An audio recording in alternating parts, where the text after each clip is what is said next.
Shwmai, and welcome to the first session of a series of 4 sessions based on the Geography GCSE syllabus. Now, other sessions can be found, previous sessions can be found on the Caroline Cymru recordings section. However, these 4 sessions will be based on items that haven't been released yet on the GCSE section. So the hope is that there will be a bit of everything for everyone on the website. Now, today's session will focus on global cities, which comes under theme 2 of Unit 1. Now, if you are watching this for the first time and watching the first video and don't know really where to go in terms of revision, there will be 2 exams at the end of year 11. However, this is based on Unit 1, which was probably what you had done in year 10. Theme 2 is the human geography unit, looking at rural and urban links. There's 3 units. The 2 other parts to this are available already on the Caroline Cymru e-sgol website for you to watch from summer 2021. And this is the 3rd part, which is global cities. And these will be assessed in the Unit 1 paper. I'm going to give you a taste of the contents and exam preparation. Now, with this, I will be using 2 particular case studies. However, your school or institution might have used a completely different set of case studies. That is fine. WJC does say and stress that you can use and schools can use and decide on the case study. These are 2 that I use in my particular school. And I will be going through them today. So I'm Miles Herman, and I'm a geography teacher at Gwentis Coed in Newport, and I will be running you through the 4 sessions. So hopefully everybody will get something out of this first session. So contents, what will we be looking at? Well, it's 3 sections. There's 3 parts to this presentation today. The first is, what are the global urbanization patterns? Secondly, what are the consequences of urbanization in 2 global cities? And we'll be looking at Addis Ababa, Ethiopia, a low-income country, and we'll be looking at London as a high-income country. Then thirdly, we will be looking at how are global cities connected to one another. First of all, it's good to possibly know what is urbanisation, trafoli in Welsh. Now, urbanisation is a process whereby urban areas grow in area and grow in population. Today, 55% is estimated live in urban areas, and they're actually going to see an estimated increase. The UN suggests by 68% living in urban areas by 2050. So urbanization is happening now, and it's happening in all countries around the world. Urbanization, we need to think, happens as a result of what? Well, there's 2 factors mainly. The first one is migration, so rural to urban, people moving from rural areas to urban areas. This is what I've done in particular, moving from West Wales to South Wales and to Cardiff, or international economic migration, so whereby people move from country to country to an urban area to seek possibly job opportunities in a city or urban area. And then finally, natural increase. So the more births than there are deaths every year, so which means that the population is naturally going to increase in urban areas.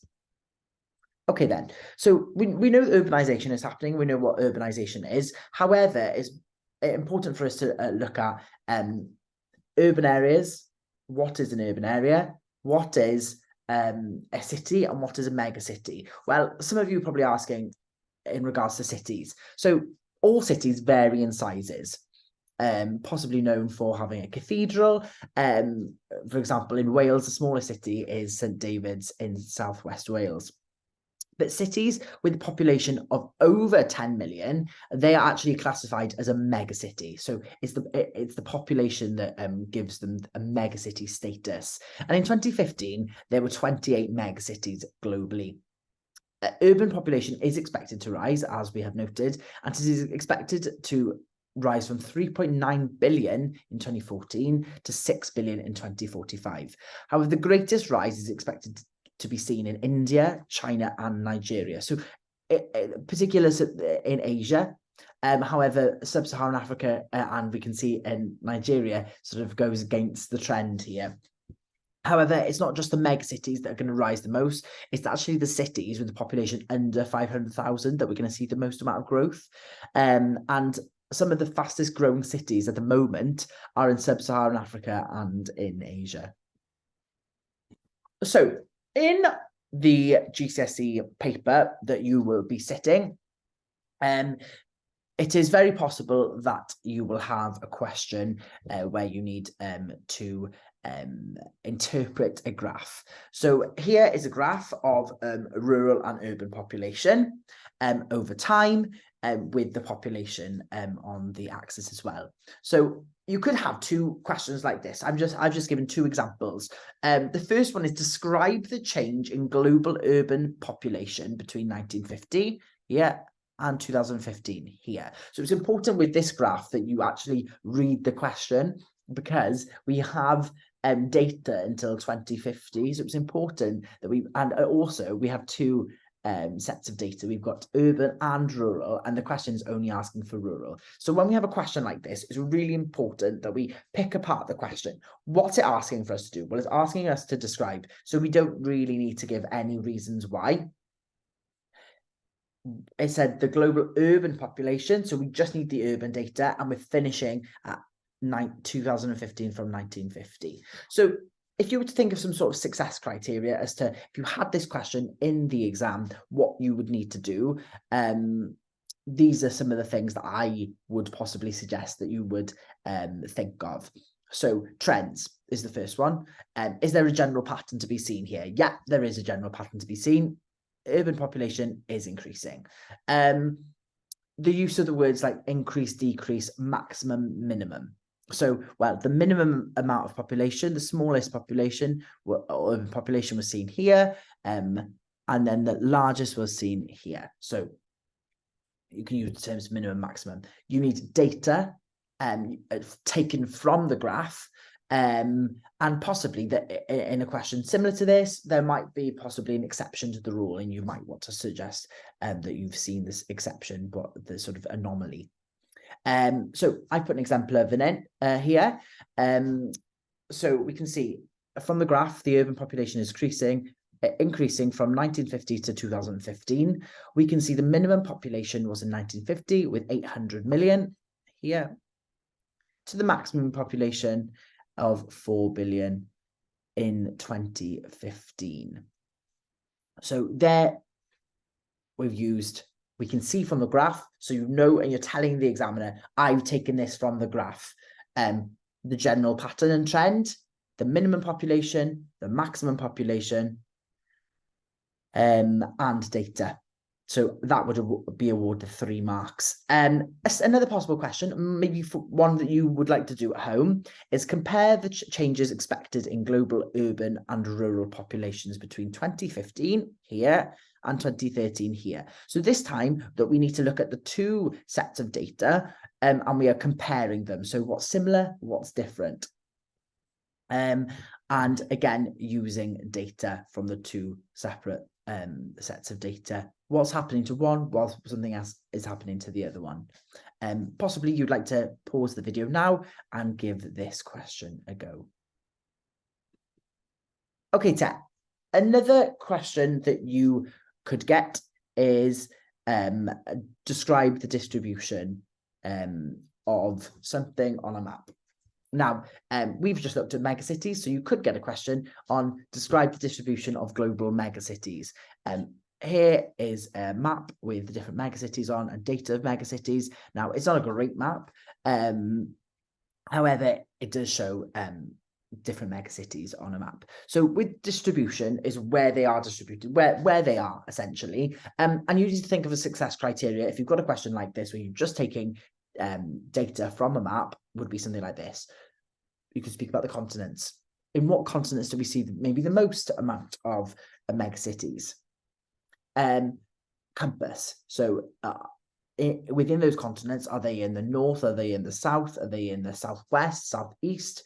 Are there any general patterns to be seen? For example, here, although the map doesn't suggest it, they would probably give you a map with equator, tropics, and you could say, well, where all the megacities are generally distributed within the tropics or along the equator.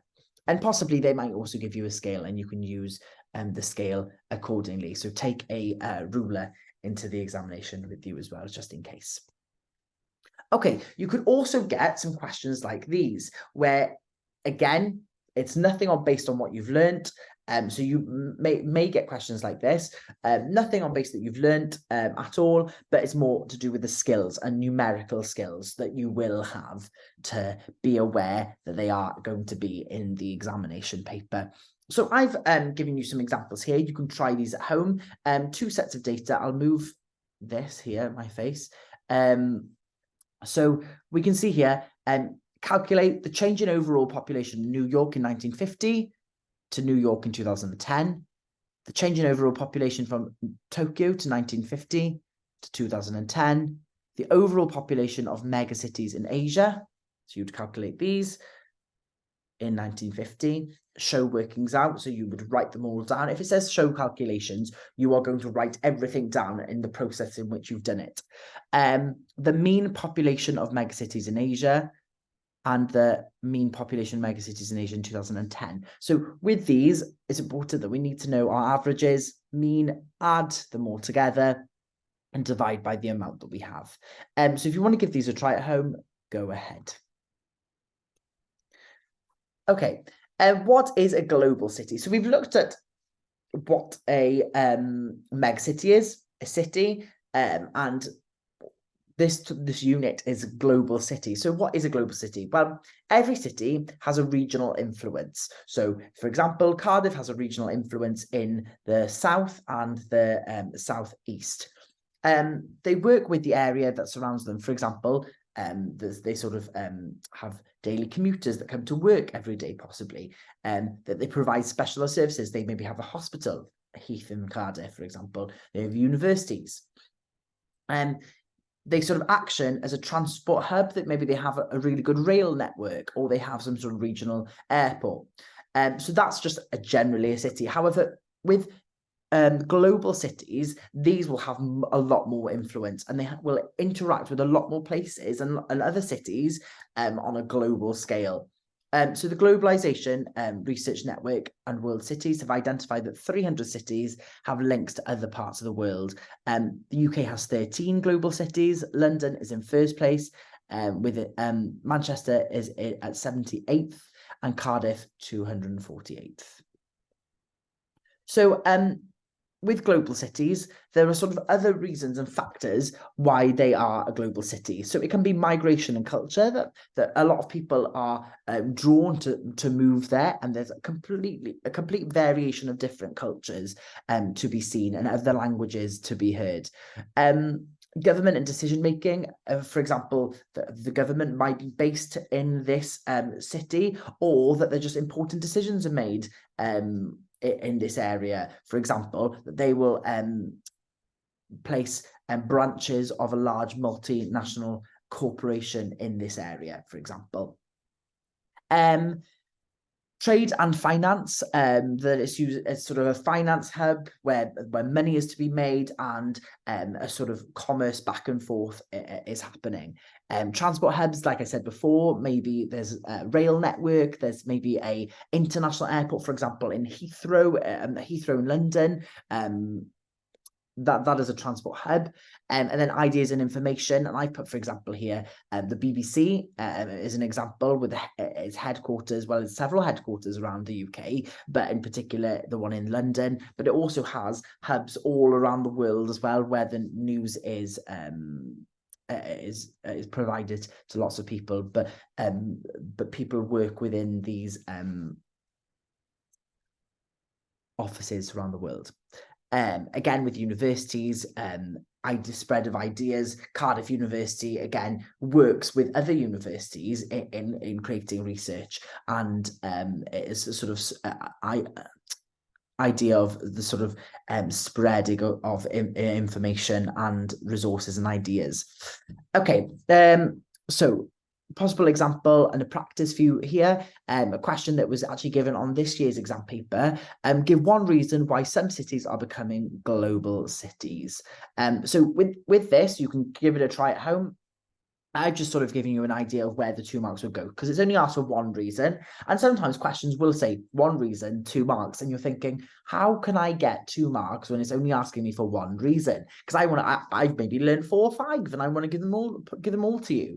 However, I would simply just go with the 1 reason, what it is. So, for example, you can choose some from the screen here, or possibly some that I have outlined here. And then you would develop on this then. So you would, for example, pick trade and finance, or transport hub, and then you would develop this using a connective, therefore, because this, and further develop on that idea why this city has actually become a global city.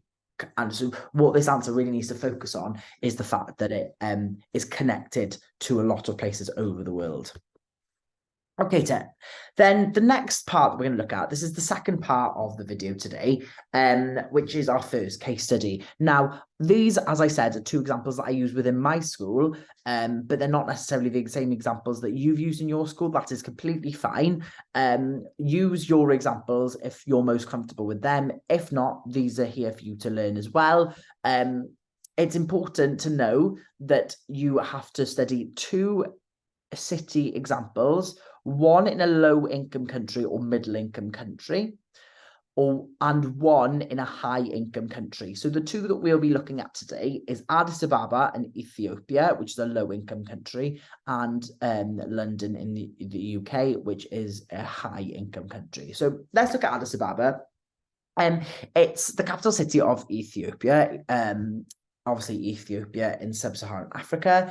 And in 2015, there was an urban population of 19.5% in Ethiopia. Now, that doesn't sound very high. However, the rate of urbanization is 4.9% annually. So it's showing that a lot of people are being drawn now to urban areas. Now, you could get a question like this with a city, a global city, you haven't even studied.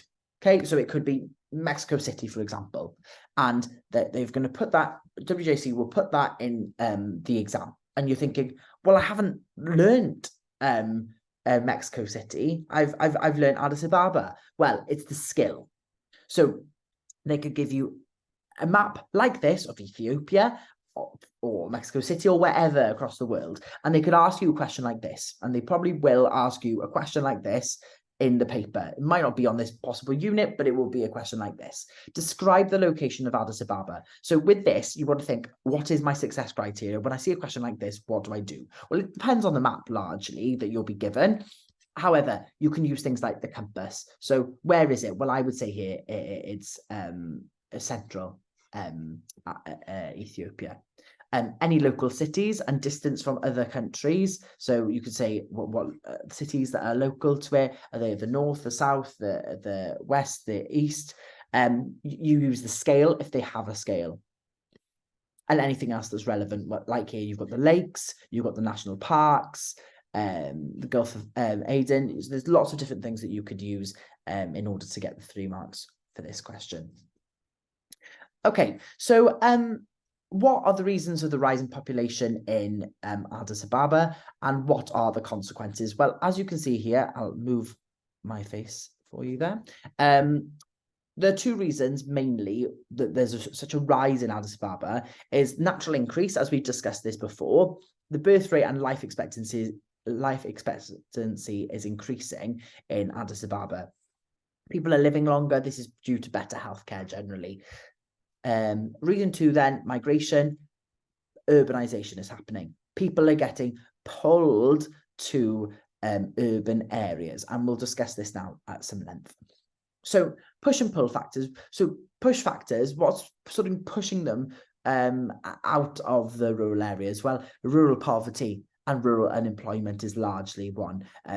You'll find there's a lot of subsistence farmers, and they are simply farming just to survive. And some people want more than that. There's little education for their children, and there's probably lacking access to clean water and sanitation. Pull factors then, what's pulling them towards their urban areas? Well, job opportunities, that there's going to be way more job opportunities to be seen, education opportunities, access to clean water and sanitation, and access to healthcare. What are the consequences of this urbanisation to Addis Ababa in particular then? Well, in this rural urbanisation that we've seen in Addis Ababa, well, the negative consequences are the informal economy, informal work. Now, some of you might be thinking, what does this mean? Well, I've highlighted it in green here. This means irregular jobs where you don't have to pay taxes, and there are no rights for workers. These are not recognised by the government. People can do these on the side of the street. And I've put examples like washing shoes or collecting rubbish from landfill sites. That they're not formal. It's not formal work recognised by the government, and therefore they don't pay any tax. You could be asked to define what informal economy is or informal work, and there you go. So, and it's estimated around 50% of Ethiopia's urban population actually work in the informal economy. Another negative consequence, they move to these urban areas and they are living in shanty towns or slums. These have really poor living conditions, the high crime rates, stealing, gangs to be seen here, high population density, as I put at the bottom, overpopulation, and an increased spread maybe of disease, possibly, for example, COVID. We'll discuss slums at more length. However, for you to be aware, you do need to learn the term slums, shanty towns, informal settlement. So where anybody can just turn up and make a house, and it's sort of not regulated at all, and it's whatever land that they can find and what materials they can find to make a house.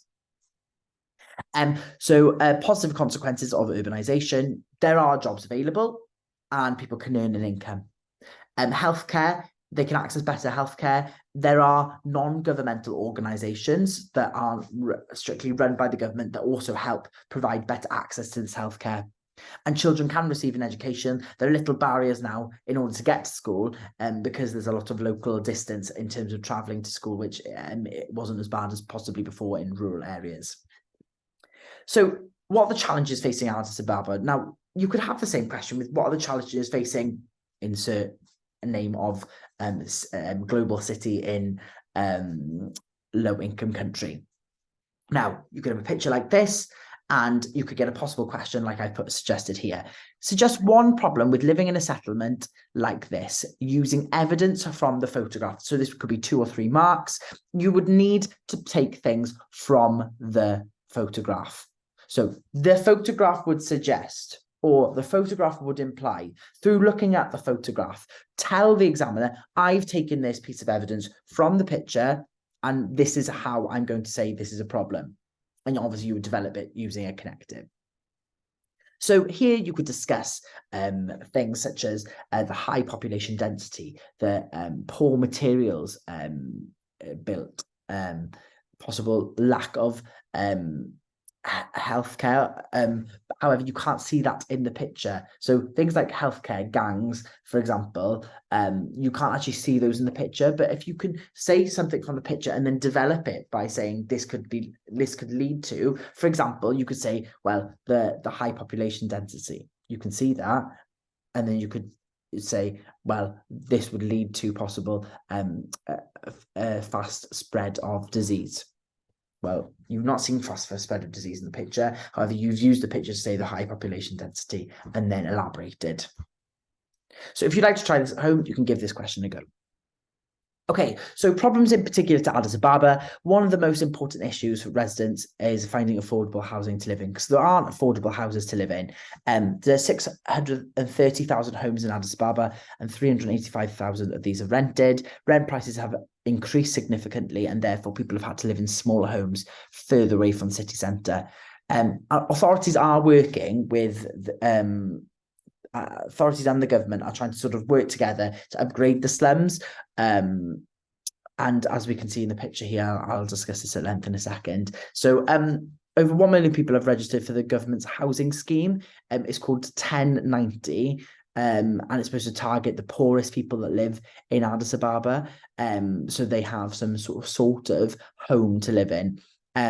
They also have a 40-60 scheme, which is aimed then for middle class people, and this is how many registrations that they have. So again, Habitat for Humanity Ethiopia is a UK charity.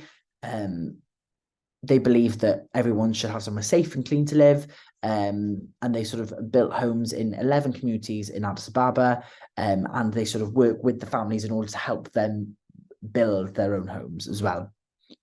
Most of the homes look like this. They're sort of built in the Chica style, which is walls of mud, sticks, and straw. These could easily collapse. So they're not exactly safe places to live, especially when you're thinking about what's happening in these slums, such as the crime and the gangs possibly. They're cramped, dirt floors, no windows, exposed to weather and insects, poor ventilation, a lot of cooking that takes place here, leads to sort of breathing problems because there's no sort of easy ventilation, and 90% of the homes don't have access to sanitation, and 73% don't have access to clean water supply. So this can also help lead to the spread of disease. Three other problems here, as you can see on the screen: electricity supply. Addis Ababa does actually produce electricity, but they receive a constant disruption because they sell a lot of their electricity to Djibouti, to the northeast, and that sort of at least 80% of their needs go to them. And it gives us sort of an interrupted supply, and mainly into urban areas where they do need more electricity. Health and poverty, the AMREF Health Africa scheme in Kachen. Now, Kachen is one of the largest slums in Addis Ababa, so good to remember as an example for the exam. Seeks to provide healthcare standards, providing access to clean water and hygiene services to residents. So a non-governmental organisation is trying to help people in Kachen. However, very difficult to go about it, and giving everybody clean water and hygiene. Is Kachen slum, just another fact, is located 4 kilometers north of the center of Addis Ababa. Then also the HIV epidemic. For years in Kachen, HIV has been a taboo topic. AMREF holds weekly meetings with people, helping towards the stigma, and allowing more people to be actually tested for HIV. So thinking about how this could come up in an exam question, I've created one here. Explain the challenges facing one global city in a low/middle income country, because of course you don't actually have to look at just a low income country, it could be a middle income country. So here I've sort of placed a radar diagram to sort of help you think about how you could structure the question. So I usually would think about what is the challenge, explanation of what the challenge is, and then a further explanation. So at our level, what we've seen. So I put, for example, just giving you a plain example here: climate change. Explanation, well, I haven't translated that from English to English, but well, the expected maybe rise in temperature. And then possible droughts and flooding. This will exacerbate things in terms of access to clean water. However, you can discuss some of the challenges, such as the electricity supply, or health and poverty. You could discuss the housing issue. You could discuss the slums and the shanty towns that people live in. Okay, Ted, if you'd like to give this a go at home, why not? You have all the resources, and maybe possibly you could do this looking at the case study that you looked at in school. Another question that's been similar to what we've looked at is another picture. And it says, give one other name for an informal settlement. So hopefully everybody should think now of what an informal settlement is also called. And if you said shantytown or slum, fantastic, you would get a mark. Also, to be aware, these are called favelas in Brazil.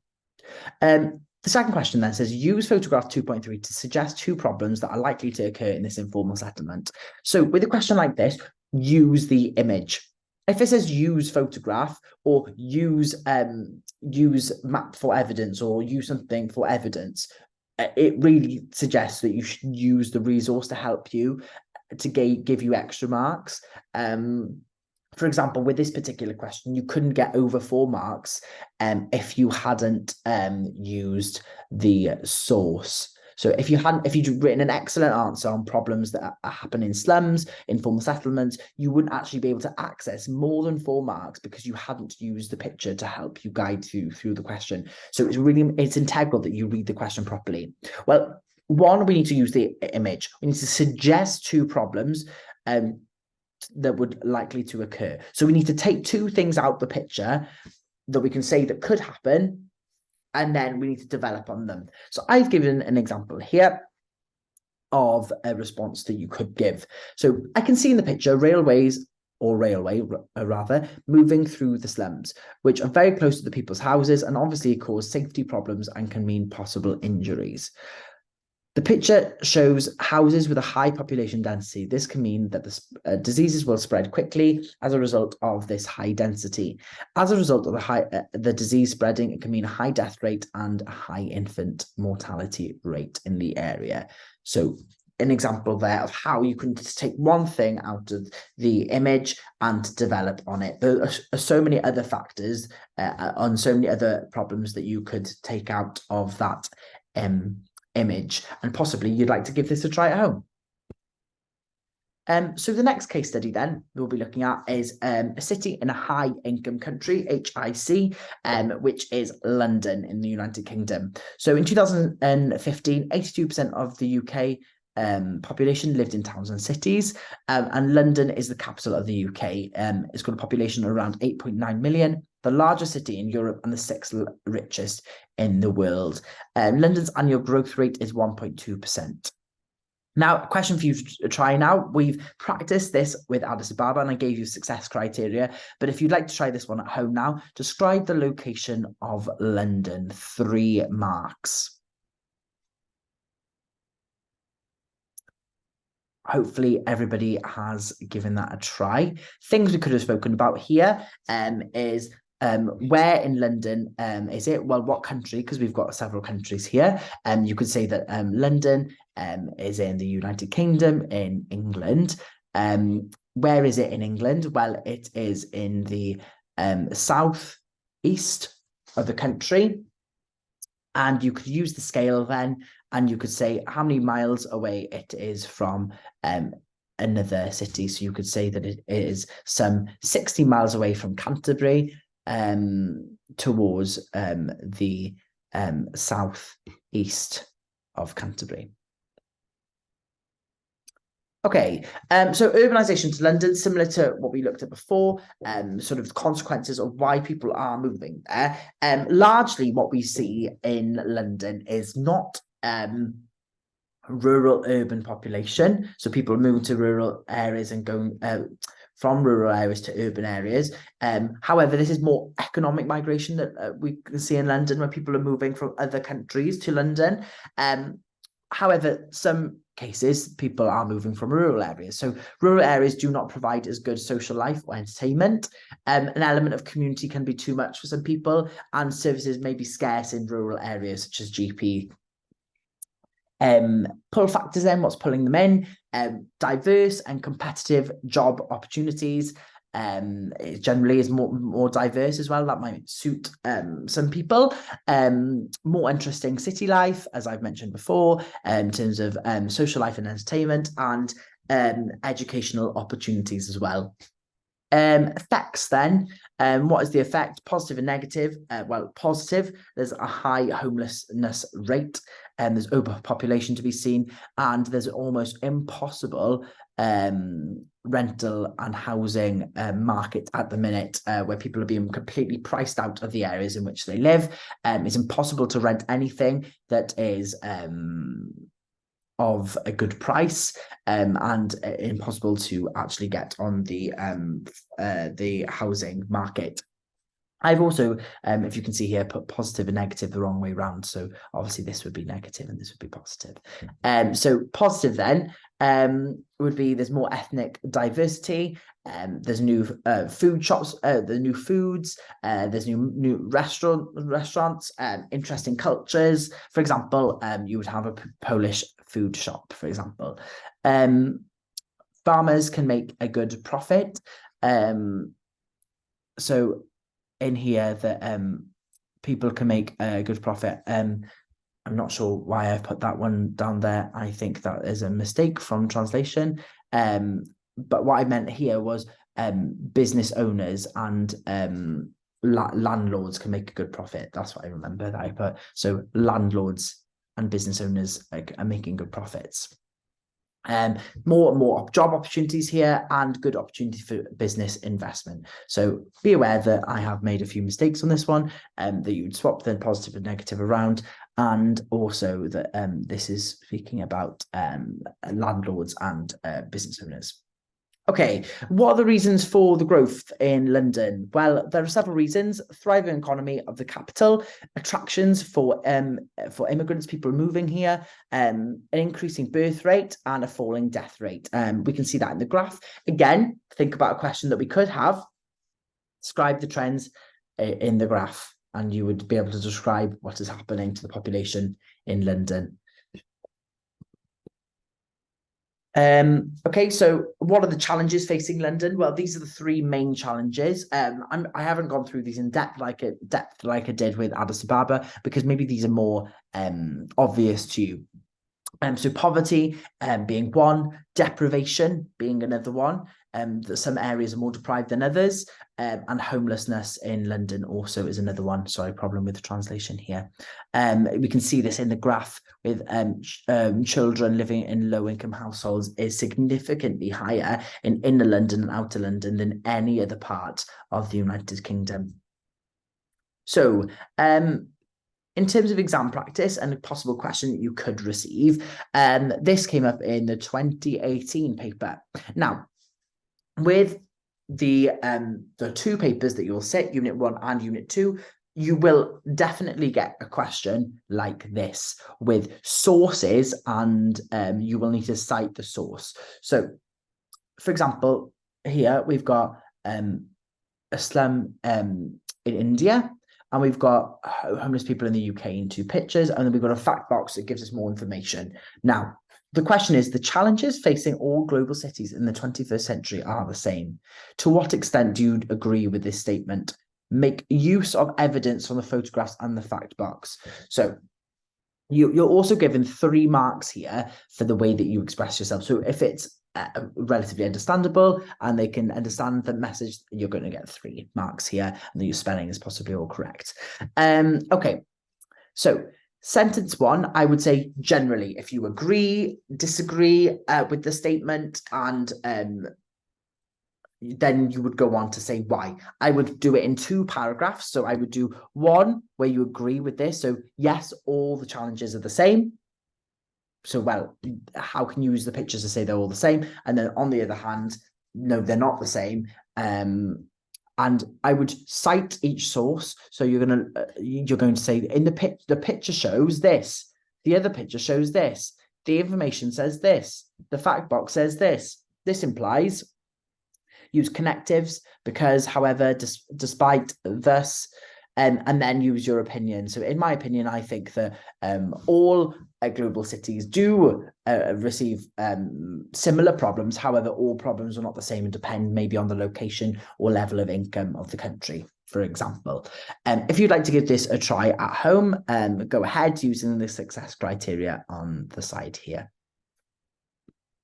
Okay, the final part of today's session is how all cities and how global cities are connected to one another. Well, this is happening due to the process of globalization. So globalization is the process by which the world is becoming more connected and increasingly smaller, and this is due to the flow and shipping of commerce, transport and transportation, tourism, and media and communication. This means that the flow of people, ideas, money, and goods creates a worldwide web that connects people and places.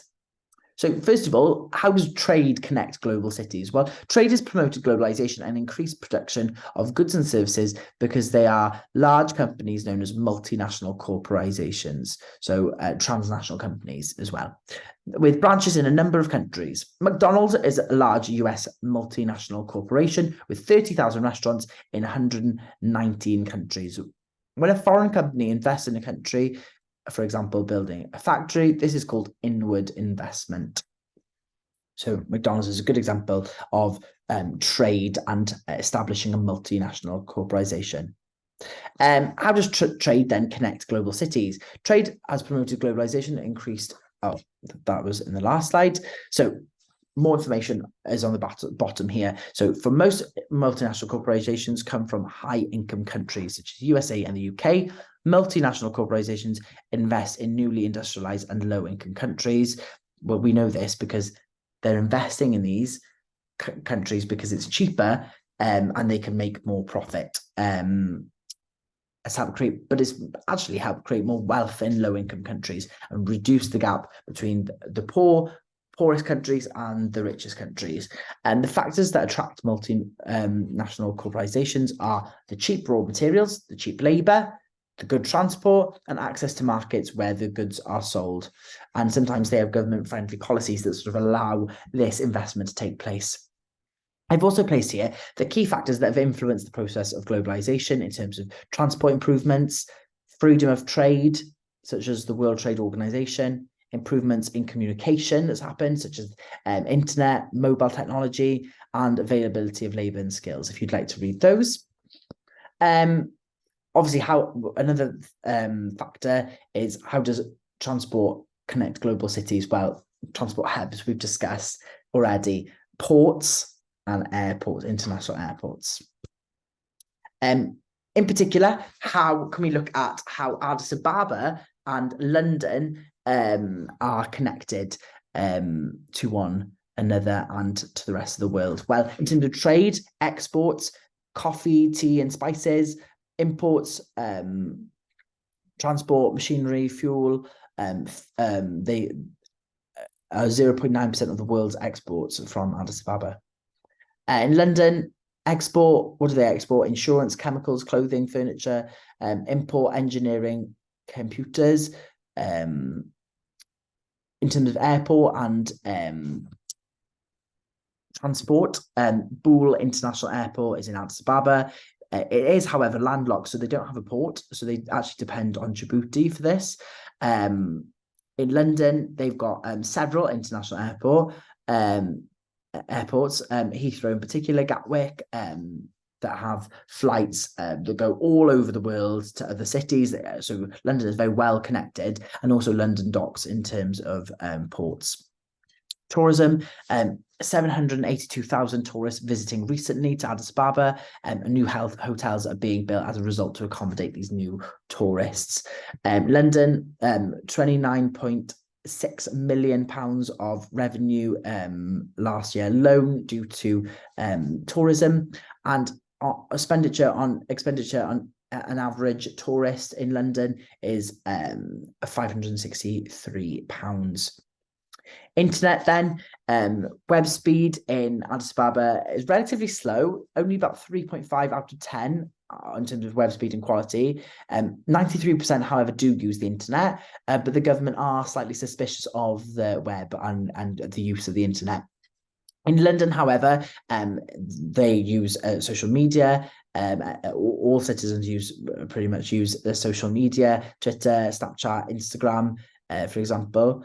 The freedom of press and right to use any website information, and there's public Wi-Fi available.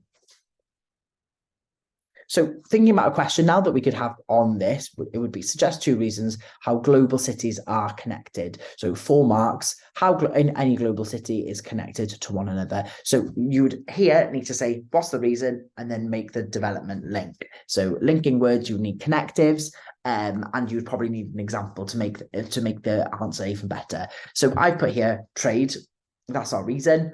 Export and import as a result of businesses interacting. Transnational companies, sorry, I haven't translated that from Welsh, such as McDonald's. Another one is transport, international airports. For example, Heathrow means that the cities are well connected, where it is easy to travel from one global city to another in a day. So if you want to pause this video now and give this question a go, thinking about some of the reasons that we've looked as to why global cities are connected.